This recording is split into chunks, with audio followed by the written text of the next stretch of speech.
നമസ്കാരം. ആനന്ദ് ഇന്റർനാഷണൽ ന്യൂസിലേക്ക് സ്വാഗതം. പ്രധാന വാർത്തകൾ. യുകെയിൽ ആയിരക്കണക്കിന് നികുതിദായകരെ നേരിട്ട് ബാധിക്കുന്ന വമ്പൻ നികുതി പരിഷ്കാരങ്ങൾ വരും. വലിയ ഫൈനുകൾ അടിച്ചേൽപ്പിക്കാൻ സാധ്യത. പ്രോപ്പർട്ടി ഉടമകൾ, സെൽഫ് എംപ്ലോയിഡ്, തനിച്ച് വ്യാപാരം ചെയ്യുന്നവർ എന്നിവർ വരുമാനവും ചെലവും റിപ്പോർട്ട് ചെയ്യുന്നത് രീതിയിൽ കാതലായ മാറ്റങ്ങൾ വരുത്തുന്നത് ഈ സ്പ്രിംഗ് സീസൺ മുതൽ. അടുത്ത 2 വർഷത്തിൽ മാറ്റം ബാധിക്കുന്നത് 3 ബില്യൺ ആളുകളെ. NHSൽ GPമാരുടെ അപ്പോയിന്റ്മെന്റ് ലഭിക്കാൻ ഇനി കാത്തിരിക്കേണ്ടി വരില്ല. ഏപ്രിൽ മാസം മുതൽ അടിയന്തര ആരോഗ്യ പ്രശ്നങ്ങൾ നേരിടുന്ന രോഗികൾക്ക് അതേ ദിവസം തന്നെ അപ്പോയിന്റ്മെന്റ് ലഭ്യമാക്കാൻ GPമാർക്ക് മുന്നിൽ നിബന്ധന. അടിയന്തര ആവശ്യങ്ങൾക്കും രോഗികൾക്ക് കാത്തിരിക്കേണ്ടി വരുന്ന ബുദ്ധിമുട്ടിന് അവസാനം വരുന്നത് പുതിയ NHS കോൺട്രാക്ട് പ്രകാരം. യുകെയിൽ സ്ഥിരതാമസത്തിനുള്ള ഇൻഡെഫിനിറ്റ് ലീവ് ടു റിമെയിൻ ലഭിക്കുന്നതിനുള്ള 5 വർഷ കാലാവധി മുൻകാല പ്രാബല്യത്തോടെ നീട്ടാനുള്ള സർക്കാർ തീരുമാനത്തിനെതിരെ നിയമ നടപടികൾക്കൊരുങ്ങുന്നത് സ്കിൽ മൈഗ്രൻസ് അലയൻസ് എന്ന സംഘടന വെബ്സൈറ്റിൽ അവകാശപ്പെടുന്നത് അവർ യുകെയിൽ അങ്ങോളം ഇങ്ങോളമുള്ള കുടിയേറ്റക്കാരെയാണ് പ്രതിനിധാനം ചെയ്യുന്നത് എന്ന്. അമേരിക്കയുമായി ഒരു കരാറിലെത്തുന്നതിന് ആവശ്യമായ എന്ത് നടപടികളും സ്വീകരിക്കാൻ ഇറാൻ തയ്യാറാണെന്ന് ഇറാന്റെ ഡെപ്യൂട്ടി വിദേശകാര്യ മന്ത്രി. ഇറാനെതിരെ ഏതെങ്കിലും തരത്തിലുള്ള ആക്രമണമോ അധിനിവേശമോ ഉണ്ടായാൽ പ്രതിരോധ പദ്ധതികൾ അനുസരിച്ച് പ്രതികരിക്കുമെന്ന് മുന്നറിയിപ്പ്. പ്രതികരണം ഇരു രാജ്യങ്ങളും തമ്മിലുള്ള 3ാം ഘട്ട ചർച്ചകൾക്ക് മുന്നോടിയായി. ട്രംപിന്റെ പ്രഥമ പരിഗണന നയതന്ത്രത്തിനാണെന്നും ആവശ്യമെങ്കിൽ ബലം പ്രയോഗിക്കാൻ അദ്ദേഹം തയ്യാറാണെന്നും White House press secretary Karoline Leavitt. India Pak സംഘർഷത്തിൽ വീണ്ടും അവകാശവാദവുമായി ട്രംപ്. ഇന്ത്യ പാക് സംഘർഷം അവസാനിപ്പിക്കാൻ താൻ ഇടപെട്ടില്ലായിരുന്നെങ്കിൽ 3.5 കോടി പേർ മരിക്കുമായിരുന്നെന്ന് US പ്രസിഡന്റ്. ഇറാൻ തീവ്രവാദത്തിന്റെ 1ാം നമ്പർ സ്പോൺസറാണെന്ന് ട്രംപിന്റെ വിമർശനം. ഡിസംബർ 25-ന് ഇറാനിൽ പ്രക്ഷോഭങ്ങൾ ആരംഭിച്ച ശേഷം 32,000 പേര് കൊല്ലപ്പെട്ടു എന്നും ആണവായുധം ഉണ്ടാക്കാൻ ഇറാനെ അനുവദിക്കില്ല എന്നും ട്രംപ്. തമിഴ്നാട് നിയമസഭാ തെരഞ്ഞെടുപ്പിന് മുന്നോടിയായി പുതിയ രാഷ്ട്രീയ പാർട്ടി രൂപീകരിക്കുമെന്ന സൂചന നൽകി മുൻ DMK നേതാവും ജയലളിതയുടെ വിശ്വസ്തയുമായിരുന്ന VK ശശികല. തമിഴ് രാഷ്ട്രീയത്തിൽ വലിയ ചർച്ചകൾക്ക് വഴിവെക്കുന്ന പ്രഖ്യാപനം ശശികല നടത്തിയത് അന്തരിച്ച മുൻ മുഖ്യമന്ത്രി ജയലളിതയുടെ ജന്മദിനത്തിനോടനുബന്ധിച്ച്. അണ്ണാദുരൈ, MGR, ജയലളിത എന്നിവരുടെ ചിത്രങ്ങൾ ആലേഖനം ചെയ്ത പുതിയ പാർട്ടിയുടെ കൊടി പരിചയപ്പെടുത്തി ശശികല. അശ്ലീല ഉള്ളടക്കങ്ങൾ സംപ്രേഷണം ചെയ്ത 5 OTT പ്ലാറ്റ്ഫോമുകൾക്ക് വിലക്കേർപ്പെടുത്തി കേന്ദ്ര സർക്കാർ. നിരോധിച്ചത് മൂഡെക്സ് VIP, കോയൽ പ്ലേ പ്രോ, ഡിജി മൂവിപ്ലക്സ്, ഫീൽഡ്, ജുഗ്നു എന്നീ പ്ലാറ്റ്ഫോമുകൾ. സർക്കാരിന്റെ നടപടി 2021 IT നിയമങ്ങൾ പ്രകാരം. സർക്കാർ ജീവനക്കാർക്ക് മുഖ്യമന്ത്രിയുടെ ഓഫീസിൽ നിന്ന് സന്ദേശം അയച്ചതുമായി ബന്ധപ്പെട്ട K-സ്മാർട്ടിലെ വിവരങ്ങൾ മുഖ്യമന്ത്രിയുടെ ഓഫീസ് തേടിയതിന്റെ രേഖകൾ പുറത്തുവിട്ട് കോൺഗ്രസ് നേതാവ് രമേശ് ചെന്നിത്തല. മുഖ്യമന്ത്രിയുടെ ഓഫീസ് തേടിയിരിക്കുന്നത് കേവലം സർക്കാർ ഉദ്യോഗസ്ഥരുടെ മാത്രം വിവരങ്ങളല്ല എന്ന് സൂചന. പൊതുജനങ്ങളുടെ വിവരങ്ങളും അവരുടെ അനുമതിയില്ലാതെ ഇത്തരത്തിൽ ചോർത്തിയെന്ന സംശയം ബലപ്പെടുന്നു. വാർത്തകൾ വിശദമായി. യുകെയിൽ ആയിരക്കണക്കിന് നികുതിദായകരെ നേരിട്ട് ബാധിക്കുന്ന വമ്പൻ നികുതി പരിഷ്കാരങ്ങൾ വരുമെന്ന് മുന്നറിയിപ്പ്. സാമ്പത്തിക കാര്യങ്ങൾ കൈകാര്യം ചെയ്യുന്നത് പ്രതിസന്ധിയിലാക്കുന്ന മാറ്റങ്ങൾ വലിയ ഫൈനുകൾ അടിച്ചേൽപ്പിക്കാനും ഇടയാക്കും. ഈ സ്പ്രിംഗ് സീസൺ മുതലാണ് പ്രോപ്പർട്ടി ഉടമകൾ, സെൽഫ് എംപ്ലോയിഡ്, തനിച്ച് വ്യാപാരം ചെയ്യുന്നവർ എന്നിവർ വരുമാനവും ചെലവും റിപ്പോർട്ട് ചെയ്യുന്ന രീതിയിൽ കാതലായ മാറ്റങ്ങൾ വരുത്താൻ HM റവന്യൂ ആൻഡ് കസ്റ്റംസ് തയ്യാറെടുക്കുന്നത്. Make tax digital for income tax എന്ന പേരിലാണ് പരിഷ്കാരം. അടുത്ത 2 വർഷത്തിൽ 3 ബില്യൺ ആളുകളെ മാറ്റം ബാധിക്കുമെന്നാണ് കരുതുന്നത്. 2015 പ്രഖ്യാപിച്ച പദ്ധതികളാണ് 1 ദശകം വൈകി നടപ്പിൽ വരുന്നത്. എന്നാൽ മാറ്റങ്ങളെ കുറിച്ച് ആളുകൾക്ക് കാര്യമായി ധാരണയില്ലാത്തത് പ്രതിസന്ധി രൂക്ഷമാക്കുമെന്ന് ടാക്സ് വിദഗ്ധർ ചൂണ്ടിക്കാണിക്കുന്നു. വാല്യൂ ആഡഡ് ടാക്സ് രജിസ്ട്രേഷൻ ഉള്ളവർക്ക് വർഷത്തിൽ 9 തവണ വരെ ടാക്സ് ഫയൽ ചെയ്യേണ്ടതായി വരുമെന്നാണ് വ്യവസ്ഥ. നികുതിദായകർ തേർഡ് പാർട്ടി സോഫ്റ്റ്വെയറുകൾ ഉപയോഗിച്ച് ഒരു പാദത്തിലും നികുതിയിലും ചെലവുകളും അപ്ലോഡ് ചെയ്യേണ്ടതായി വരും. ഇതിനായി 35 പൗണ്ട് വരെ പ്രതിമാസം ചെലവും വരും. പുതിയ നിയമങ്ങൾ പാലിക്കാത്തവർക്ക് പെനാൽറ്റി പോയിന്റ് സിസ്റ്റം വഴി ശിക്ഷിക്കുകയും ഫൈനുകൾ ഏർപ്പെടുത്തുകയും ചെയ്യും. ഏപ്രിൽ 6 മുതൽ നടപ്പിലാക്കുന്ന മാറ്റങ്ങൾ 8,64,000 പേരെ ബാധിക്കുമെന്നാണ് കണക്കാക്കുന്നത്. കൺസൾട്ടന്റുമാരും ഫോട്ടോഗ്രാഫർമാരും മുതൽ ലാൻഡ് ലോഡ്സ് വരെ ഇത് ബാധിക്കും. ഓരോ വർഷവും സെൽഫ് അസസ്മെന്റ് ടാക്സ് റിട്ടേൺ സമർപ്പിക്കുന്നവരെയും സ്വയം തൊഴിൽ, പ്രോപ്പർട്ടി എന്നിവരുടെ വരുമാനം നേടുന്നവർക്കും മാറ്റം ബാധകമാണ്. വരുമാനത്തിന്റെ തോതനുസരിച്ചാണ് 3 മാസം കൂടുമ്പോൾ റിട്ടേൺ സമർപ്പിക്കുന്ന കാര്യത്തിൽ വ്യക്തത വരിക. NHSൽ GPമാരുടെ അപ്പോയിന്റ്മെന്റ് ലഭിക്കുന്നതാണ് ഏറ്റവും ബുദ്ധിമുട്ടുള്ള കാര്യമായി പൊതുജനം കരുതുന്നത്. എന്നാൽ ഏപ്രിൽ മാസം മുതൽ അടിയന്തര ആരോഗ്യ പ്രശ്നങ്ങൾ നേരിടുന്ന രോഗികൾക്ക് അതേ ദിവസം തന്നെ അപ്പോയിന്റ്മെന്റ് ലഭ്യമാക്കാൻ GPമാർക്ക് മുന്നിൽ നിബന്ധന വരികയാണ്. പുതിയ NHS കോൺട്രാക്ട് പ്രകാരമാണ് അടിയന്തര ആവശ്യങ്ങൾക്കും രോഗികൾ കാത്തിരിക്കേണ്ടി വരുന്ന ബുദ്ധിമുട്ടിന് അവസാനം വരുന്നത്. രോഗികൾക്ക് സുപ്രധാന വിജയമായി അവതരിപ്പിക്കുന്ന പദ്ധതി ഡോക്ടർമാരെ രോക്ഷാകുലരാക്കിയിട്ടുണ്ടെന്ന് ബ്രിട്ടീഷ് മെഡിക്കൽ അസോസിയേഷൻ പറഞ്ഞു. കഴിഞ്ഞ വർഷം പകുതിയോളം പൊതുജനങ്ങളാണ് തങ്ങളുടെ ആരോഗ്യ ആശങ്ക സംബന്ധിച്ച് GPയെ അറിയിക്കുന്നത് വൈകിപ്പിക്കുകയോ ഒഴിവാക്കുകയോ ചെയ്തത് എന്നാണ് പുതിയ സർവേ നൽകുന്ന ഞെട്ടിക്കുന്ന വിവരം. ലോക്കൽ പ്രാക്ടീസിനെ ബന്ധപ്പെടുന്നത് ആളുകൾക്ക് ബുദ്ധിമുട്ടുള്ള കാര്യമാണ്. ഇതോടെ ആരോഗ്യ ബുദ്ധിമുട്ടുകൾ തനിയെ മാറുമോ എന്ന് ഇവർ കാത്തിരിക്കും. ഇനി ഡോക്ടറെ ബന്ധപ്പെട്ടാൽ തന്നെ ആവശ്യമുള്ള സമയത്ത് അപ്പോയിന്റ്മെന്റ് ലഭിക്കുമെന്ന് യാതൊരു ഉറപ്പുമില്ല എന്ന് രോഗികളും ചിന്തിക്കുന്നു. കഴിഞ്ഞ വർഷം NHS സേവനങ്ങൾ കൂടുതൽ മോശമായി എന്നാണ് 5-ൽ 2 പേരും സർവേയിൽ അഭിപ്രായപ്പെട്ടത്. 12% മാത്രമാണ് മെച്ചപ്പെട്ടതായി പറഞ്ഞത്. മാറ്റം വരുത്തുമെന്ന് എന്ന് പറഞ്ഞ അധികാരത്തിലെത്തിയ ലേബറിന് കാര്യമായൊന്നും ചെയ്യാൻ കഴിഞ്ഞില്ല എന്ന് ഹെൽത്ത് ഫൗണ്ടേഷനും ചൂണ്ടിക്കാണിക്കുന്നു. കൂടാതെ A&Eയിലെ വെയിറ്റിംഗ് സമയം കുറയ്ക്കേണ്ടതുണ്ട് എന്നും ഇപ്സോസ് സർവേ കണ്ടെത്തി. സീറോ അവർ കോൺട്രാക്ട് അടുത്ത വർഷം മുതൽ നിർത്താനിരിക്കെ ഇത്തരം കരാറുകൾക്ക് കീഴിൽ ജോലി ചെയ്യുന്നവരുടെ എണ്ണം റെക്കോർഡ് തലത്തിലെത്തിയതായി റിപ്പോർട്ട്. പൂർണ്ണ സമയ വിദ്യാഭ്യാസത്തിലില്ലാത്ത 16-നും 24-നും ഇടയിൽ പ്രായമുള്ളവരാണ് ഇതിൽ ഭൂരിപക്ഷവും. കഴിഞ്ഞ ഡിസംബറിൽ സീറോ അവർ കോൺട്രാക്ടിൽ ജോലി ചെയ്യുന്നവരുടെ എണ്ണം 1.23 മില്യൺ ആയിരുന്നു എന്ന് റിപ്പോർട്ടിൽ പറയുന്നു. ഓഫീസ് ഫോർ നാഷണൽ സ്റ്റാറ്റിസ്റ്റിക്സിന്റെ കണക്കുകളെ ആസ്പദമാക്കി ലങ്കസ്റ്റർ യൂണിവേഴ്സിറ്റി നടത്തിയ വിശകലനത്തിൽ പറയുന്നത് ഇത് തൊട്ട് മുൻപത്തെ വർഷത്തേക്കാൾ 91,000 കൂടുതലാണ് എന്നാണ്. അർഹതയുള്ള തൊഴിലാളികൾക്ക് നിശ്ചിത തൊഴിൽ സമയം ഉറപ്പുവരുത്തി സുരക്ഷ ഉറപ്പാക്കുമെന്ന് ഡിപ്പാർട്ട്മെന്റ് ഓഫ് ബിസിനസ് അറിയിച്ചിട്ടുണ്ട്. സീറോ അവർ കോൺട്രാക്ട് പ്രകാരം തൊഴിലാളികൾക്ക് നിശ്ചിത കാലയളവിലേക്കുള്ള തൊഴിലുറപ്പ് നൽകാതെ തന്നെ തൊഴിലുടമകൾക്ക് അവരെ നിയമിക്കാൻ കഴിയും. തൊഴിലുടമകൾക്ക് ആവശ്യമായി വരുമ്പോൾ മാത്രമായിരിക്കും തൊഴിൽ നൽകുക, അതും ഹ്രസ്വകാല അറിയിപ്പിലൂടെ. യുവാക്കൾക്ക് ആദ്യ ജോലി ലഭിക്കാനും വിദ്യാഭ്യാസം നഷ്ടപ്പെടുത്താതെയും കുട്ടികളെ ഒഴിവാക്കാതെയും തൊഴിൽ ഏർപ്പെടാൻ ഈ സംവിധാനം സഹായിക്കുമെന്നാണ് ഇതിനെ അനുകൂലിക്കുന്നവർ പറയുന്നത്. എന്നാൽ തൊഴിലുറപ്പോ വരുമാനത്തെക്കുറിച്ചുള്ള ഉറപ്പോ ഇല്ലാത്തതിനാൽ സാമ്പത്തിക ആസൂത്രണം സാധ്യമാകാതെ വരുന്നു എന്നാണ് ഇതിനെ എതിർക്കുന്നവരുടെയും വാദം. തൊഴിൽ അന്വേഷകരുടെ ചൂഷണം ചെയ്യുന്ന ഈ സമ്പ്രദായം നിർത്തലാക്കുമെന്നത് ലേബർ പാർട്ടിയുടെ 2024 തിരഞ്ഞെടുപ്പ് പ്രകടന പത്രികയിൽ നൽകിയ വാഗ്ദാനങ്ങളിൽ ഒന്നായിരുന്നു. പുതിയ നിയമം അനുസരിച്ച് തൊഴിലാളികൾക്ക് നീതിപൂർവമായ ഒരു സമയപരിധിയിൽ നോട്ടീസ് ലഭിക്കുമെന്ന് മാത്രമല്ല ഹ്രസ്വകാല നോട്ടീസിലൂടെ റദ്ദാക്കപ്പെട്ടുള്ള ഷിഫ്റ്റുകൾക്ക് നഷ്ടപരിഹാരവും ലഭിക്കും. UK-യിൽ സ്ഥിരതാമസത്തിനുള്ള ഇൻഡെഫിനിറ്റ് ലീവ് ടു റിമെയിൻ ലഭിക്കുന്നതിനുള്ള 5 വർഷ കാലാവധി മുൻകാല പ്രാബല്യത്തോടെ നീട്ടാനുള്ള സർക്കാർ തീരുമാനത്തിനെതിരെ നിയമ നടപടികൾക്ക് ഒരുങ്ങുകയാണ് സ്കിൽ മൈഗ്രൻസ് അലയൻസ് എന്ന സംഘടന എന്ന് ദി നാഷണൽ റിപ്പോർട്ട് ചെയ്യുന്നു. പുതിയ സംഘടനയായ സ്കിൽ മൈഗ്രൻസ് അലയൻസ് കഴിഞ്ഞയാഴ്ചയാണ് അവരുടെ വെബ്സൈറ്റ് പുറത്തിറക്കിയത്. UK-യിൽ അങ്ങോളം ഇങ്ങോളമുള്ള കുടിയേറ്റക്കാരെയും അവരുടെ കുടുംബങ്ങളെയും പ്രതിനിധാനം ചെയ്യുന്ന സംഘടന എന്നാണ് അവർ വെബ്സൈറ്റിൽ അവകാശപ്പെടുന്നത്. തൊഴിലാളികൾ, ബിസിനസ്സുകാർ, വ്യക്തികൾ എന്നിവരടങ്ങിയ 16 ലക്ഷത്തോളം കുടിയേറ്റക്കാരെയാണ് തങ്ങൾ പ്രതിനിധാനം ചെയ്യുന്നതെന്ന് വെബ്സൈറ്റിൽ അവർ അവകാശപ്പെടുന്നുണ്ട്. ഹെൽത്ത് കെയർ, ഇൻഫ്രാസ്ട്രക്ചർ, ടെക്നോളജി മേഖലകളിൽ ജോലി ചെയ്യുന്നവരും ഇതിൽ ഉൾപ്പെടുന്നു. സ്കിൽഡ് വർക്കർ വിസയിലെത്തിയവർക്ക് PR ലഭിക്കുന്നതിനുള്ള കാലാവധി മുൻകാല പ്രാബല്യത്തോടെ 10-15 വർഷമായി നീട്ടിയേക്കാവുന്ന സർക്കാർ നയത്തിനെതിരെ നടപടികൾക്ക് ഒരുങ്ങുകയാണെന്നും അവർ അറിയിക്കുന്നു. നിലവിലുള്ള നിയമങ്ങൾക്കനുസൃതമായി UK-യിലെത്തിയ കുടിയേറ്റക്കാർ 5 വർഷം കഴിയുമ്പോൾ PR ലഭിക്കുമെന്ന പ്രതീക്ഷയിലാണ് ഇവിടെ എത്തിയിരിക്കുന്നതെന്ന് അലയൻസ് ചൂണ്ടിക്കാണിക്കുന്നു.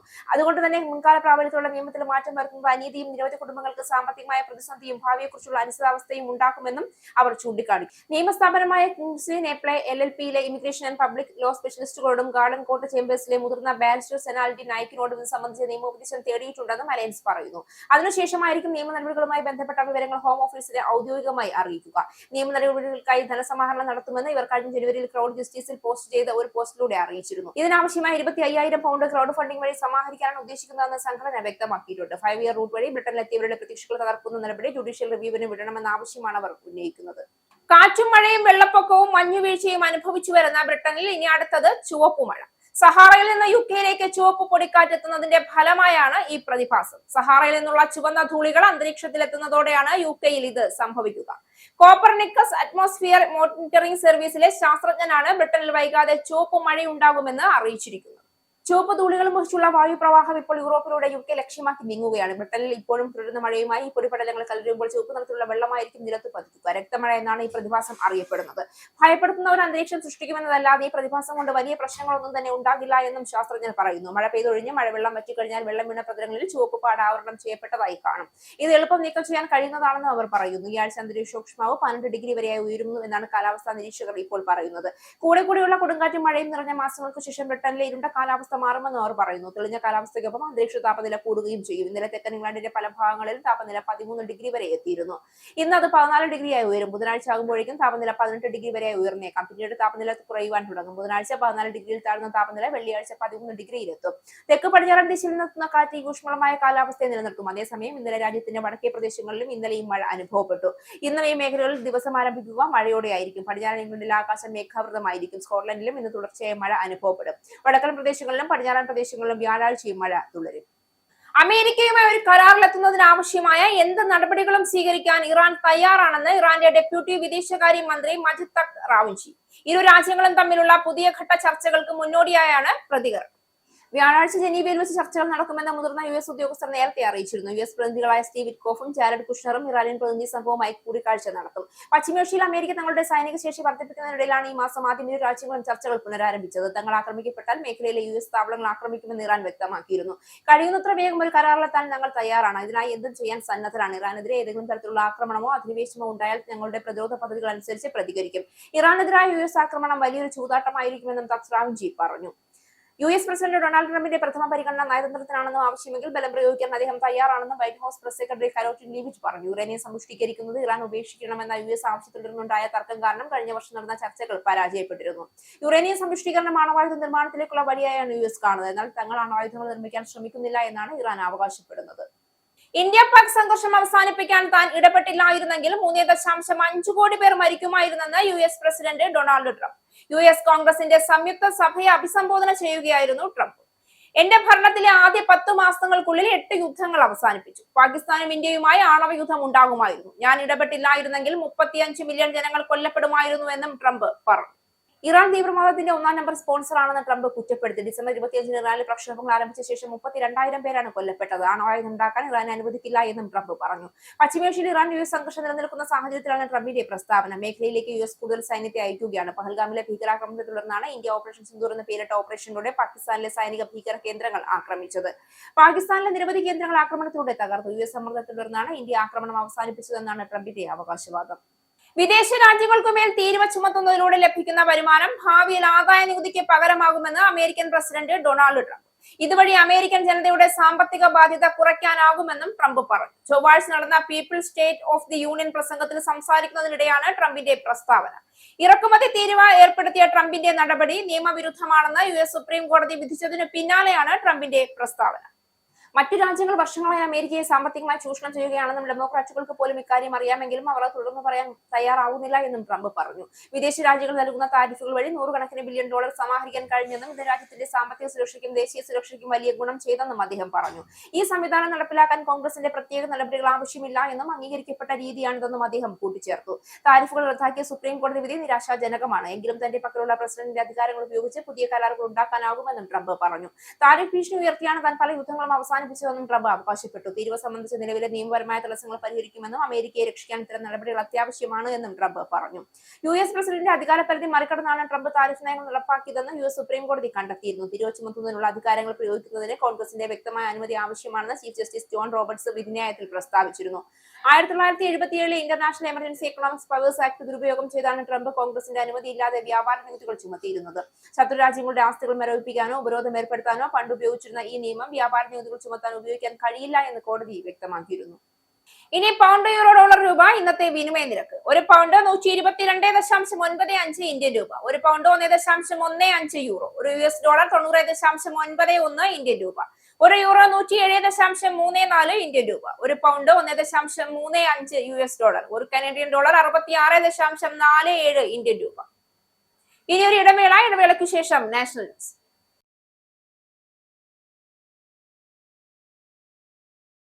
നമസ്കാരം, നാഷണൽ ന്യൂസിലേക്ക് സ്വാഗതം. തമിഴ്നാട് നിയമസഭാ തെരഞ്ഞെടുപ്പിന് മുന്നോടിയായി പുതിയ രാഷ്ട്രീയ പാർട്ടി രൂപീകരിക്കുമെന്ന സൂചന നൽകി മുൻ അണ്ണാ DMK നേതാവും ജയലളിതയുടെ വിശ്വസ്തയുമായിരുന്ന VK ശശികല രംഗത്ത്. അന്തരിച്ച മുൻ മുഖ്യമന്ത്രി ജയലളിതയുടെ ജന്മദിനത്തോടനുബന്ധിച്ച് നടന്ന ചടങ്ങിലാണ് തമിഴ് രാഷ്ട്രീയത്തിൽ വലിയ ചർച്ചകൾക്ക് വഴിവെക്കുന്ന പ്രഖ്യാപനം ശശികല നടത്തിയത്. നല്ല വാർത്ത ഉടൻ വരുമെന്ന് പറഞ്ഞ ശശികല തന്റെ രാഷ്ട്രീയ തിരിച്ചുവരവ് പ്രഖ്യാപിച്ചിരിക്കുകയാണ്. കമുദിയിൽ നടന്ന ചടങ്ങിൽ അണ്ണാദുരൈ, MGR, ജയലളിത എന്നിവരുടെ ചിത്രങ്ങൾ ആലേഖനം ചെയ്ത പുതിയ പാർട്ടിയുടെ കൂടി ശശികല പരിചയപ്പെടുത്തുകയും ചെയ്തു. കഴിഞ്ഞ 9 വർഷമായി താൻ പുലർത്തിയിരുന്ന മൗനം ഇനി മതിയാക്കുമെന്നും സജീവ രാഷ്ട്രീയത്തിലേക്ക് മടങ്ങുകയാണെന്നും അവർ അനുയായികളോട് വ്യക്തമാക്കി. പാർട്ടിയുടെ ഔദ്യോഗിക പേര് ഇതുവരെ പ്രഖ്യാപിച്ചിട്ടില്ല എങ്കിലും രാഷ്ട്രീയ പ്രവേശനത്തിന്റെ വ്യക്തമായ സൂചനയാണ് ഈ നീക്കമെന്ന് വിലയിരുത്തപ്പെടുന്നു. അനധികൃത സ്വത്ത് സമ്പാദന കേസിൽ ശിക്ഷിക്കപ്പെട്ടതിനെ തുടർന്നാണ് ശശികലയെ അണ്ണാ DMKയിൽ നിന്ന് പുറത്താക്കിയത്. മുമ്പ് പാർട്ടിയുടെ ആക്ടിംഗ് ജനറൽ സെക്രട്ടറിയായി അവർ പ്രവർത്തിച്ചിരുന്നു. തന്നെ തഴഞ്ഞ എടപ്പാളി പളനിസ്വാമിക്കെതിരെ രൂക്ഷമായ വിമർശനമാണ് ശശികല ഉയർത്തുന്നത്. മുഖ്യമന്ത്രി MK സ്റ്റാലിൻ നയിക്കുന്ന DMK സഖ്യവും BJP അണ്ണാ DMK സഖ്യവും തമ്മിലുള്ള പ്രധാന പോരാട്ടത്തിനാണ് ഇത്തവണ തമിഴ്നാട് സാക്ഷ്യം വഹിക്കുന്നത്. ഇതിനു പുറമെ സൂപ്പർ താരം വിജയ് തന്റെ പാർട്ടിയായ തമിഴക വെട്രിക്കഴകവുമായി രംഗത്തുള്ളത് തമിഴ്നാട്ടിൽ ത്രികോണ പോരാട്ടത്തിനാണ് കളമൊരുക്കിയത്. ഇതിനിടയിലേക്കാണ് ശശികലയുടെ പുതിയ പാർട്ടിയുടെ കടന്നുവരവ്. അണ്ണാ DMKയുടെ വോട്ടുകൾ ചോരാൻ ശശികലയുടെ സാന്നിധ്യം കാരണമാകുമെന്നാണ് രാഷ്ട്രീയ നിരീക്ഷകർ കരുതുന്നത്. 2 ദിവസത്തെ സന്ദർശനത്തിനായി പ്രധാനമന്ത്രി നരേന്ദ്രമോദി ഇന്ന് ഇസ്രായേലിലേക്ക് പോകും. ഇന്ന് രാവിലെ 9 മണിക്ക് ഇസ്രായേലിലേക്ക് തിരിക്കുന്ന മോദിക്ക് ഇസ്രായേൽ പ്രധാനമന്ത്രി ബെഞ്ചമിൻ നെതന്യാഹുവിന്റെ നേതൃത്വത്തിൽ സ്വീകരണം നൽകും. ബെഞ്ചമിൻ നെതന്യാഹുവുമായി മോദി ചർച്ച നടത്തും. ഇസ്രായേൽ പാർലമെന്റിനെ പ്രധാനമന്ത്രി ഇന്ത്യൻ സമയം ഇന്ന് രാത്രി 8 മണിക്ക് അഭിസംബോധന ചെയ്യും. നാളെ 2 രാജ്യങ്ങൾക്കുമിടയിലെ ഉഭയകക്ഷി ചർച്ച നടക്കും. സന്ദർശനത്തിൽ പ്രതിരോധം, സുരക്ഷ, സൈനിക, വ്യാപാര മേഖലകളിലെ സഹകരണത്തിനുള്ള കരാറുകളിൽ ഇരു രാജ്യങ്ങളും ഒപ്പുവെക്കും. ബെഞ്ചമിൻ നെതന്യാഹുവുമായുള്ള ഭിന്നതകൾക്കിടയിലും മോദിയുടെ സന്ദർശനത്തെ സ്വാഗതം ചെയ്ത ഇസ്രായേൽ പ്രതിപക്ഷ നേതാവ് യായിർ ലാപിഡ് രംഗത്തെത്തി. നരേന്ദ്രമോദിയെ സ്വീകരിക്കാൻ ഇസ്രായേൽ ആകെ ഉത്സാഹത്തോടെ കാത്തിരിക്കുകയാണെന്ന് ലാപിഡ് എക്സിൽ കുറിച്ചു. ഇസ്രായേലിന്റെ യഥാർത്ഥ സുഹൃത്താണ് മോദി എന്നും ആഴത്തിലുള്ള സൗഹൃദമാണ് 2 രാജ്യങ്ങൾക്കും ഇടയിലെന്ന് ലാപിഡ് പറഞ്ഞു. അശ്ലീല ഉള്ളടക്കങ്ങൾ സംപ്രേഷണം ചെയ്ത 5 OTT പ്ലാറ്റ്ഫോമുകൾക്ക് വിലക്കേർപ്പെടുത്തി കേന്ദ്ര സർക്കാർ. Mood X VIP, Koyal play pro, Digi movieplex, feel Jugnu എന്നീ പ്ലാറ്റ്ഫോമുകളാണ് നിരോധിച്ചത്. വാർത്താ പ്രക്ഷേപണ മന്ത്രാലയമാണ് നടപടി സ്വീകരിച്ചത്. 2025 ജൂലൈയിലും അശ്ലീല ഉള്ളടക്കങ്ങൾ സംപ്രേഷണം ചെയ്ത 25 OTT പ്ലാറ്റ്ഫോമുകളുമായി ബന്ധപ്പെട്ട ആപ്പുകൾക്കെതിരെ സർക്കാർ സമാനമായ നടപടി സ്വീകരിച്ചിരുന്നു.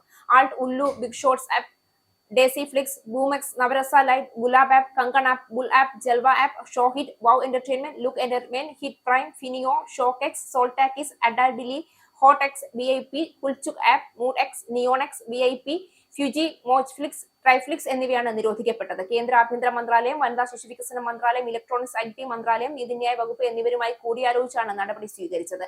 Federation of Indian commerce and industry, confederation of Indian industry, വനിതാ ശിശു അവകാശങ്ങൾക്കായി പ്രവർത്തിക്കുന്നവർ എന്നിവരും ആപ്പുകൾ വിശകലനം ചെയ്യുന്നതിൽ പങ്കാളികളായി. 2021 IT നിയമങ്ങൾ റൂൾ 3(1)B പ്രകാരമാണ് സർക്കാരിന്റെ നടപടി. ഇതുപ്രകാരം അശ്ലീലമോ ലൈംഗിക ചുവയുള്ളതോ മറ്റൊരാളുടെ സ്വകാര്യതയിലേക്ക് കടന്നുകയറുന്നതോ ലിംഗാടിസ്ഥാനത്തിൽ അപമാനിക്കുന്നതോ പീഡിപ്പിക്കുന്നതായ ഉള്ളടക്കങ്ങളും വംശീയമായ ആക്ഷേപകരമായതോ വെറുപ്പും അക്രമവും പ്രോത്സാഹിപ്പിക്കുന്നതുമായ ഉള്ളടക്കങ്ങളും പ്രസിദ്ധീകരിക്കുന്നത് അനുവദനീയമല്ല. ഇന്ത്യൻ നിയമപ്രകാരമുള്ള സംരക്ഷണം ലഭിക്കണമെങ്കിൽ സ്ഥാപനങ്ങൾ ഈ ചട്ടങ്ങൾ പാലിക്കണമെന്ന് ഉദ്യോഗസ്ഥർ വ്യക്തമാക്കിയിട്ടുണ്ട്.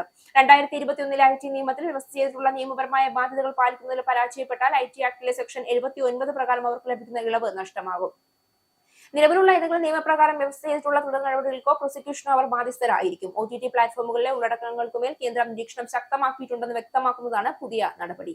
സർക്കാർ ജീവനക്കാർക്ക് മുഖ്യമന്ത്രിയുടെ ഓഫീസിൽ നിന്ന് DA സന്ദേശം അയച്ചതുമായി ബന്ധപ്പെട്ട വിവാദം കോടതി കയറിയതിനിടെ K-സ്മാർട്ടിലെ വിവരങ്ങളും മുഖ്യമന്ത്രിയുടെ ഓഫീസ് തേടിയതിന്റെ രേഖയും പുറത്തു. ഇന്ന് കോൺഗ്രസ് നേതാവ് രമേശ് ചെന്നിത്തല പുറത്തുവിട്ട രേഖ പ്രകാരം കേവലം സർക്കാർ ഉദ്യോഗസ്ഥരുടെ മാത്രം വിവരങ്ങളല്ല മുഖ്യമന്ത്രിയുടെ ഓഫീസ് തേടിയിരിക്കുന്നത്. ഇതോടെ സർക്കാർ ജീവനക്കാരുടെ വിവരങ്ങൾ മാത്രമല്ല പൊതുജനങ്ങളുടെ വിവരങ്ങളും അവരുടെ അനുമതിയില്ലാതെ ഇത്തരത്തിൽ ചോർത്തിയോ എന്ന സംശയമാണ് ബലപ്പെടുന്നത്.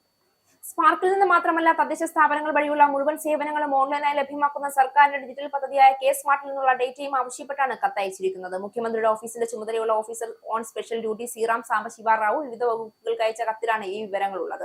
തദ്ദേശ സ്ഥാപനങ്ങളിൽ നിന്നുള്ള 950-ലധികം സേവനങ്ങൾക്കായി പൊതുജനങ്ങൾ രജിസ്റ്റർ ചെയ്യുന്ന പ്ലാറ്റ്ഫോമാണ് K-സ്മാർട്ട്. 1 കോടിയിലേറെ വ്യക്തികളുടെ വിവരങ്ങളാണ് K-സ്മാർട്ട് ഉള്ളത് എന്നാണ് സൂചന. ആ നിലയ്ക്ക് കരുതപ്പെട്ടിരുന്നതിനേക്കാൾ വലിയ ഡേറ്റ ചോർച്ച നടന്നോ എന്ന സംശയമാണ് ബലപ്പെടുന്നത്. സർക്കാർ സേവനങ്ങൾക്കായി സെൻട്രലൈസ്ഡ് നോട്ടിഫിക്കേഷൻ ഹബ്ബ് രൂപീകരിക്കുന്നതിന്റെ ഭാഗമായാണ് മുഖ്യമന്ത്രിയുടെ OSD ശ്രീറാം സാംബശിവ റാവു K-സ്മാർട്ടിൽ നിന്നുള്ള വിവരം തേടിയത്. ഇൻഫർമേഷൻ ആൻഡ് പബ്ലിക് റിലേഷൻസ് വകുപ്പിന്റെ നേതൃത്വത്തിൽ ഒരു ഡാറ്റയിലേക്ക് നിർമ്മിക്കുന്നതിനാണ് വിവരങ്ങൾ ശേഖരിക്കുന്നതെന്ന് കത്തിൽ പറയുന്നു. ഇതിന്റെ ഭാഗമായി K-സ്മാർട്ടിൽ രജിസ്റ്റർ ചെയ്തിട്ടുള്ള ഉപഭോക്താക്കളുടെ പേര്, ഫോൺ നമ്പർ, വയസ്സ്, ജില്ല, താലൂക്ക്, വാർഡ്, തദ്ദേശ സ്ഥാപനം തുടങ്ങിയ വ്യക്തി വിവരങ്ങൾ നൽകണമെന്നും കത്തിൽ ആവശ്യപ്പെടുന്നുണ്ട്. ജില്ലയിൽ ഇടതുപക്ഷ ജനാധിപത്യ മുന്നണിക്ക് ഏറ്റവും ശക്തിയുള്ള പൊന്നാനി മണ്ഡലത്തിൽ ഇടതുപക്ഷ സ്ഥാനാർത്ഥിയായി CPM സംസ്ഥാന സെക്രട്ടേറിയറ്റ് അംഗം M സ്വരാജ് വരാൻ സാധ്യത. വിജയസാധ്യത കണക്കിലെടുത്ത് സംസ്ഥാന സെക്രട്ടേറിയറ്റ് അംഗങ്ങളെ കളത്തിലിറക്കാനാണ് CPM തീരുമാനം. PB അംഗം A വിജയരാഘവന്റെ പേരും പറഞ്ഞു കേട്ടിരുന്നെങ്കിലും പിണറായിക്ക് പുറമെ മറ്റൊരു PB അംഗം കൂടി മത്സരിക്കാൻ ഇടയില്ല. ഉറച്ച സീറ്റ് എന്ന നിലയിലാണ് സ്വരാജിനെ പൊന്നാനിയിൽ പരിഗണിക്കുന്നത്. തദ്ദേശ തെരഞ്ഞെടുപ്പിൽ ജില്ലയിലെ എല്ലാ മണ്ഡലങ്ങളിലും UDF നേട്ടമുണ്ടാക്കിയപ്പോഴും പൊന്നാനി നിയോജക മണ്ഡലത്തിൽ 1274 വോട്ടുകളുടെ മേൽക്കൈ മാത്രമേ ഉണ്ടായിരുന്നുള്ളൂ. മണ്ഡലത്തിലെ പൊന്നാനി മുനിസിപ്പാലിറ്റിയും വെളിയങ്കോട് പഞ്ചായത്തും LDF-ന്റെ ഭരണത്തിലാണ്. പെരുമ്പടപ്പ്, ആലങ്കോട്, നന്നമുക്ക്, മാറഞ്ചേരി പഞ്ചായത്തുകൾ UDF-ന്റെ പക്കലും. 2001-ൽ MP ഗംഗാധരൻ ജയിച്ചതിനു ശേഷം പൊന്നാനിയിൽ UDF പച്ച തൊട്ടിട്ടില്ല. സ്വരാജോ മറ്റു മുതിർന്ന നേതാക്കളോ എത്തുന്നില്ല എങ്കിൽ നിലവിലുള്ള MLA P നന്ദകുമാറിന് ഒരു വട്ടം കൂടി അവസരം നൽകാൻ സാധ്യതയുണ്ട്. പഴയ തലമുറയിലെ മുതിർന്ന നേതാവായ നന്ദകുമാർ കഴിഞ്ഞ തവണ 17,043 വോട്ടിന്റെ ഭൂരിപക്ഷം നേടിയിരുന്നു. പൊന്നാനിയിലെ പ്രമുഖ നേതാവ് TM സിദ്ദിഖിന് നൽകാതെ P നന്ദകുമാറിന് സീറ്റ് നൽകിയതിന്റെ പേരിൽ കഴിഞ്ഞ തവണ ഒരു വിഭാഗം പാർട്ടി അണികൾ പ്രകടനം നടത്തിയിരുന്നു. ഇതിനെ തുടർന്ന് സിദ്ദിഖിനെ പാർട്ടി സ്ഥാനങ്ങളിൽ നിന്ന് മാറ്റി നിർത്തുകയും ചെയ്തു. എന്നാൽ വളരെ വേഗം തിരിച്ചെത്തിയ സിദ്ദിഖ് ഇപ്പോൾ ജില്ലാ സെക്രട്ടേറിയറ്റ് അംഗമാണ്. വെളിയങ്കോട് ഡിവിഷനിൽ നിന്നുള്ള ബ്ലോക്ക് പഞ്ചായത്ത് അംഗമായി മികച്ച ഭൂരിപക്ഷത്തോടെ തിരഞ്ഞെടുക്കപ്പെട്ടിരുന്നു സിദ്ദിഖ്. UDF വിജയിച്ച വാർഡുകളിൽ പലതും സിദ്ദിഖിന് ഭൂരിപക്ഷം ഉണ്ടായിരുന്നു. വിജയസാധ്യതയാണ് ഏക മാനദണ്ഡമെങ്കിൽ സിദ്ദിഖ് പരിഗണിക്കപ്പെട്ടേക്കാം. സ്വരാജ് എത്തിയാൽ എന്ത് വില കൊടുത്തും അദ്ദേഹത്തെ തോൽപ്പിക്കാൻ BJP-യുടെ നീക്കമുണ്ടാകുമെന്ന് ഒരു വിഭാഗം തിരഞ്ഞെടുപ്പ് നിരീക്ഷകർ പറയുന്നുണ്ട്. BJP-ക്ക് സാമാന്യം സ്വാധീനമുണ്ട് പൊന്നാനിയിൽ. UDF-ൽ KPCC general secretary KP Noushad Ali seat ഉറപ്പിച്ച് പ്രചരണത്തിൽ തന്നെ മുന്നേറിയിട്ടുണ്ട്. സിദ്ദിഖ്, പന്താവൂർ, PT അജയ് മോഹൻ എന്നിവരും UDF പട്ടികയിലുണ്ട്. പാർട്ടിയിൽ ചേരാൻ ചർച്ച നടത്തിയെന്ന BJP-യുടെ ആരോപണത്തിൽ മറുപടിയുമായി രംഗത്തെത്തിയിരിക്കുകയാണ് മുൻ CPIM MLA ഐഷ പോറ്റി. BJP-യുടെ ഓഫീസിൽ പോയിട്ടില്ല എന്നും ഷാൾ അണിയിച്ചു എന്നൊക്കെ പറയുന്നത് പച്ചക്കള്ളമാണെന്നും ഐഷ പോറ്റി പറഞ്ഞു. ബന്ധുക്കളുടെ വീട്ടിൽ വെച്ച് പല നേതാക്കളും കണ്ടിട്ടുണ്ടെന്നും ചെറുതും വലുതുമായ പല നേതാക്കളും സംസാരിച്ചിട്ടുണ്ടെന്നും ഐഷ പോറ്റി പറഞ്ഞു. BJP-യിൽ നിന്നുൾപ്പെടെ ക്ഷണമുണ്ടായിരുന്നു. താൻ ഇക്കാര്യം നേരത്തെ പറഞ്ഞിരുന്നു. പലരും തന്നെ വന്ന് കണ്ടിരുന്നെങ്കിലും അങ്ങോട്ട് ആരുമായും ചർച്ച നടത്തിയിട്ടില്ല. BJP നേതാക്കൾ ഇങ്ങോട്ട് വന്ന് കണ്ടിരുന്നു എന്നും ഐഷ പോറ്റി പറഞ്ഞു. CPIM വിട്ട് കോൺഗ്രസിൽ എത്തിയ ഐഷ പോറ്റി തങ്ങളുടെ പാർട്ടിയിലേക്ക് വരാൻ ചർച്ച നടത്തിയെന്നായിരുന്നു BJP-യുടെ ആരോപണം. തിരുവനന്തപുരത്ത് വെച്ച് നടത്തിയ കൂടിക്കാഴ്ചയുടെ ചിത്രങ്ങൾ കയ്യിലുണ്ടെന്നും BJP കൊല്ലം ഈസ്റ്റ് ജില്ലാ ജനറൽ സെക്രട്ടറി വൈക്കൽ സോമൻ പറഞ്ഞു. തിരഞ്ഞെടുപ്പ് സമയത്ത് ഈ ചിത്രങ്ങൾ പുറത്തുവിടുമെന്നും വൈക്കൽ സോമൻ ഭീഷണി മുഴക്കിയിരുന്നു. ഈശ്വരവിശ്വാസിയായ ഐഷ പോറ്റിയെ നിരീശ്വരവാദിയാക്കിയത് കമ്മ്യൂണിസ്റ്റ് പാർട്ടിയാണെന്നും സോമൻ ആരോപിച്ചു. ഒരു മാസം മുൻപാണ് ഐഷ പോറ്റി CPIM വിട്ട് കോൺഗ്രസിൽ ചേർന്നത്. 3 തവണ കൊട്ടാരക്കര MLA ആയിരുന്ന ഐഷ പോറ്റി 5 വർഷത്തോളമായി CPI-യുമായി അകൽച്ചയിലായിരുന്നു.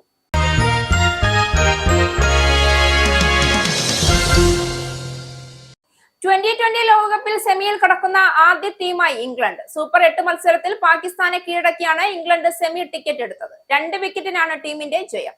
പാകിസ്ഥാൻ ഉയർത്തിയ 165 റൺസ് വിജയലക്ഷ്യം 8 വിക്കറ്റ് നഷ്ടത്തിൽ 19.1 ഓവറിൽ ഇംഗ്ലണ്ട് മറികടന്നു. ഇംഗ്ലണ്ടിനായി ഹാരി ബ്രൂക്ക് സെഞ്ചുറിയോടെ തിളങ്ങി. തോൽവിയോടെ പാകിസ്ഥാന്റെ സെമി സാധ്യതകൾക്ക് കനത്ത തിരിച്ചടിയേറ്റു. 2 മത്സരങ്ങളിൽ നിന്ന് 1 പോയിന്റ് മാത്രമാണ് പാകിസ്ഥാനുള്ളത്.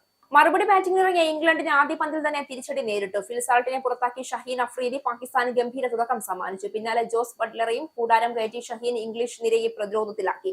17-2 എന്ന നിലയിലായിരുന്നു ഇംഗ്ലണ്ട്. എന്നാൽ 1 ഡൗളറായി ഇറങ്ങിയ ബ്രൂക്ക് നിലയുറപ്പിച്ചതോടെ ഇംഗ്ലണ്ട് പതിയെ കരകയറി. വന്നവരെല്ലാം നിരനിരയായി മടങ്ങിയപ്പോഴും ബ്രൂക്ക് പിടികൊടുത്തില്ല. ജേക്കബ് ബെത്തൽ, ടോം ബാൻഡൺ എന്നിവരും നിരാശപ്പെടുത്തി. ഏറെക്കുറെ ഒറ്റയ്ക്കാണ് ബ്രൂക്ക് ഇംഗ്ലീഷ് ഇന്നിംഗ്സ് മുന്നോട്ട് നയിച്ചത്. 58-4 എന്ന നിലയിൽ നിന്ന് ബ്രൂക്ക് ടീമിനെ കരകയറ്റി. പാക് ബൌളർമാരെ പ്രഹരിച്ച ബ്രൂക്ക് വെടിക്കെട്ട് നടത്തിയതോടെ സ്കോർ ഉയർന്നു. 10ാം ഓവറിൽ താരം അർദ്ധ സെഞ്ചുറി തികച്ചു. 28 പന്തിൽ നിന്നാണ് താരത്തിന്റെ 50. 11ാം ഓവറിൽ 17 റൺസാണ് ഇംഗ്ലണ്ട് അടിച്ചെടുത്തത്. സ്കോർ 103 നിൽക്കെ സാം കറൻ മടങ്ങി. പിന്നീട് വിൽ ജാക്സണുമൊത്താണ് ബ്രൂക്ക് ഇംഗ്ലീഷ് ഇന്നിംഗ്സ് മുന്നോട്ട് നയിച്ചത്. ഇരുവരും മികച്ച കൂട്ടുകെട്ട് പടുത്തുയർത്തതോടെ ഇംഗ്ലണ്ട് വിജയം തൊട്ടു. പിന്നാലെ ബ്രൂക്ക് സെഞ്ചുറി തികച്ചു. 50 പന്തിൽ നിന്നാണ് സെഞ്ചുറി. അടുത്ത പന്തിൽ താരം പുറത്താവുകയും ചെയ്തു. 10 ഫോറുകളും 4 സിക്സറുകളും അടക്കം 100 റൺസ് എടുത്താണ് ബ്രൂക്ക് മടങ്ങിയത്. പിന്നാലെ വിൽ ജാക്സും ഓവർടണും പുറത്തായി. എന്നാൽ 4 അടിച്ച് ജോഫ്രെ ആർച്ചർ ടീമിന് ജയവും സെമി ടിക്കറ്റും സമ്മാനിച്ചു. പ്രധാന വാർത്തകൾ ഒരിക്കൽ കൂടി. UK-യിൽ ആയിരക്കണക്കിന് നികുതിദായകരെ നേരിട്ട് ബാധിക്കുന്ന വമ്പൻ നികുതി പരിഷ്കാരങ്ങൾ വരും. വലിയ ഫൈനുകൾ അടിച്ചേൽപ്പിക്കാൻ സാധ്യത. പ്രോപ്പർട്ടി ഉടമകൾ, സെൽഫ് എംപ്ലോയിഡ്, തനിച്ച് വ്യാപാരം ചെയ്യുന്നവർ എന്നിവർ വരുമാനവും ചെലവും റിപ്പോർട്ട് ചെയ്യുന്നത് രീതിയിൽ കാതലായ മാറ്റങ്ങൾ വരുത്തുന്നത് ഈ സ്പ്രിംഗ് സീസൺ മുതൽ. അടുത്ത 2 വർഷത്തിൽ മാറ്റം ബാധിക്കുന്നത് 3 ബില്യൺ ആളുകളെ. NHS-ൽ GP-മാരുടെ അപ്പോയിന്റ്മെന്റ് ലഭിക്കാൻ ഇനി കാത്തിരിക്കേണ്ടി വരില്ല. ഏപ്രിൽ മാസം മുതൽ അടിയന്തര ആരോഗ്യ പ്രശ്നങ്ങൾ നേരിടുന്ന രോഗികൾക്ക് അതേ ദിവസം തന്നെ അപ്പോയിന്റ്മെന്റ് ലഭ്യമാക്കാൻ GP-മാർക്ക് മുന്നിൽ നിബന്ധന. അടിയന്തര ആവശ്യങ്ങൾക്കും രോഗികൾക്ക് കാത്തിരിക്കേണ്ടി വരുന്ന ബുദ്ധിമുട്ടിന് അവസാനം വരുന്നത് പുതിയ NHS കോൺട്രാക്ട് പ്രകാരം. UK-യിൽ സ്ഥിരതാമസത്തിനുള്ള ഇൻഡെഫിനിറ്റ് ലീവ് ടു റിമെയിൻ ലഭിക്കുന്നതിനുള്ള 5 വർഷ കാലാവധി മുൻകാല പ്രാബല്യത്തോടെ നീട്ടാനുള്ള സർക്കാർ തീരുമാനത്തിനെതിരെ നിയമ നടപടികൾക്കൊരുങ്ങുന്നത് സ്കിൽ മൈഗ്രൻസ് അലയൻസ് എന്ന സംഘടന വെബ്സൈറ്റിൽ അവകാശപ്പെടുന്നത് അവർ UK-യിൽ അങ്ങോളം ഇങ്ങോളമുള്ള കുടിയേറ്റക്കാരെയാണ് പ്രതിനിധാനം ചെയ്യുന്നത് എന്ന്. അമേരിക്കയുമായി ഒരു കരാറിലെത്തുന്നതിന് ആവശ്യമായ എന്ത് നടപടികളും സ്വീകരിക്കാൻ ഇറാൻ തയ്യാറാണെന്ന് ഇറാന്റെ ഡെപ്യൂട്ടി വിദേശകാര്യമന്ത്രി. ഇറാനെതിരെ ഏതെങ്കിലും തരത്തിലുള്ള ആക്രമണമോ അധിനിവേശമോ ഉണ്ടായാൽ പ്രതിരോധ പദ്ധതികൾ അനുസരിച്ച് പ്രതികരിക്കുമെന്ന് മുന്നറിയിപ്പ്. പ്രതികരണം ഇരു രാജ്യങ്ങളും തമ്മിലുള്ള 3ാം ഘട്ട ചർച്ചകൾക്ക് മുന്നോടിയായി. ട്രംപിന്റെ പ്രഥമ പരിഗണന നയതന്ത്രത്തിനാണെന്നും ആവശ്യമെങ്കിൽ ബലം പ്രയോഗിക്കാൻ അദ്ദേഹം തയ്യാറാണെന്നും White House press secretary Caroline Leavitt. India Pak സംഘർഷത്തിൽ വീണ്ടും അവകാശവാദവുമായി ട്രംപ്. ഇന്ത്യ പാക് സംഘർഷം അവസാനിപ്പിക്കാൻ താൻ ഇടപെട്ടില്ലായിരുന്നെങ്കിൽ 3.5 കോടി പേർ മരിക്കുമായിരുന്നെന്ന് US പ്രസിഡന്റ്. ഇറാൻ തീവ്രവാദത്തിന്റെ 1ാം നമ്പർ സ്പോൺസറാണെന്ന് ട്രംപിന്റെ വിമർശനം. ഡിസംബർ 25-ന് ഇറാനിൽ പ്രക്ഷോഭങ്ങൾ ആരംഭിച്ച ശേഷം 32,000 പേര് കൊല്ലപ്പെട്ടു എന്നും ആണവായുധം ഉണ്ടാക്കാൻ ഇറാനെ അനുവദിക്കില്ല എന്നും ട്രംപ്. തമിഴ്നാട് നിയമസഭാ തെരഞ്ഞെടുപ്പിന് മുന്നോടിയായി പുതിയ രാഷ്ട്രീയ പാർട്ടി രൂപീകരിക്കുമെന്ന സൂചന നൽകി മുൻ DMK നേതാവും ജയലളിതയുടെ വിശ്വസ്തയുമായിരുന്ന VK ശശികല. തമിഴ് രാഷ്ട്രീയത്തിൽ വലിയ ചർച്ചകൾക്ക് വഴിവെക്കുന്ന പ്രഖ്യാപനം ശശികല നടത്തിയത് അന്തരിച്ച മുൻ മുഖ്യമന്ത്രി ജയലളിതയുടെ ജന്മദിനത്തിനോടനുബന്ധിച്ച്. അണ്ണാദുരൈ, MGR, ജയലളിത എന്നിവരുടെ ചിത്രങ്ങൾ ആലേഖനം ചെയ്ത പുതിയ പാർട്ടിയുടെ കൊടി പരിചയപ്പെടുത്തി ശശികല. അശ്ലീല ഉള്ളടക്കങ്ങൾ സംപ്രേഷണം ചെയ്ത 5 OTT പ്ലാറ്റ്ഫോമുകൾക്ക് വിലക്കേർപ്പെടുത്തി കേന്ദ്ര സർക്കാർ. നിരോധിച്ചത് മൂഡെക്സ് VIP, കോയൽ പ്ലേ പ്രോ, ഡിജി മൂവിപ്ലക്സ്, ഫീൽ, ജുഗ്നു എന്നീ പ്ലാറ്റ്ഫോമുകൾ. സർക്കാരിന്റെ നടപടി 2021-ലെ IT നിയമങ്ങൾ പ്രകാരം. സർക്കാർ ജീവനക്കാർക്ക് മുഖ്യമന്ത്രിയുടെ ഓഫീസിൽ നിന്ന് സന്ദേശം അയച്ചതുമായി ബന്ധപ്പെട്ട കേസ്മാർട്ടിലെ വിവരങ്ങൾ മുഖ്യമന്ത്രിയുടെ ഓഫീസ് തേടിയതിന്റെ രേഖകൾ പുറത്തുവിട്ട് കോൺഗ്രസ് നേതാവ് രമേശ് ചെന്നിത്തല. മുഖ്യമന്ത്രിയുടെ ഓഫീസ് തേടിയിരിക്കുന്നത് കേവലം സർക്കാർ ഉദ്യോഗസ്ഥരുടെ മാത്രം വിവരങ്ങളല്ല എന്ന് സൂചന. പൊതുജനങ്ങളുടെ വിവരങ്ങളും അവരുടെ അനുമതിയില്ലാതെ ഇത്തരത്തിൽ ചോർത്തിയെന്ന സംശയം ബലപ്പെടുന്നു. ഈ ന്യൂസ് ബുള്ളറ്റിൻ അവസാനിച്ചു. നന്ദി.